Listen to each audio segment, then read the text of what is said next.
What are some steps individuals can take to become more responsible for their own health? And one thing that comes to mind is getting out of the quick fix thought, where if I have something wrong, go to the doctor for 5 minutes and I'm better. I mean, how do people change that way of thinking? Well, that's what you're trying to do. That's what we're trying to do, is actually give people information so they can, unfortunately, a lot of times people wait till it's too late. The first thing I would say is just education. I mean, to educate themselves on, and there's plenty of videos, documentaries out there, plenty of information online. All it takes is a few minutes. You know, I tell people, okay, you want to give your daughter a flu shot. How much research have you done on flu shots? I mean, personally, I would never inject my kid with anything unless I've done extensive research on it.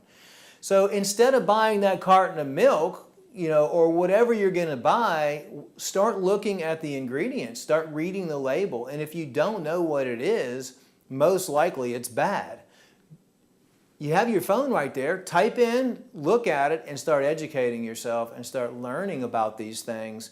And you know how it is. One thing leads to another thing, which leads to another thing, which leads to another thing. And so ultimately, I think that we have made a lot of progress, because when we were shut down by the FDA for our cancer clinic back in 1999, and we were called quacks, and nobody, you know, we were the outcasts back then, and that's when the internet was just starting to come into fruition.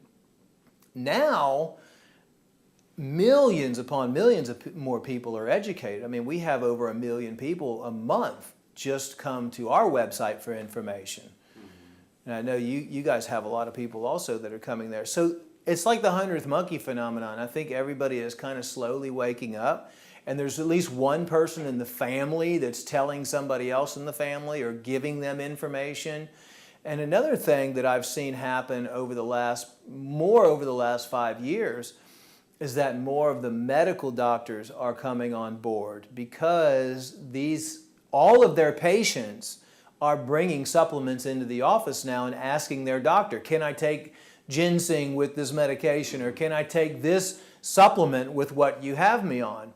And so the doctors are being forced to do more research into it and say, wait a second, I'm going to lose my patient because I've got 40% of my patients coming in asking about natural alternatives and bringing in bags of supplements, wanting to know if there's any contraindications. So I'm going to have to learn a little bit about this stuff. Of course, it still needs to be taught in the schools, and we need to have a paradigm shift to where we go back to the natural ways of treating or addressing the root cause of the disease-causing agents.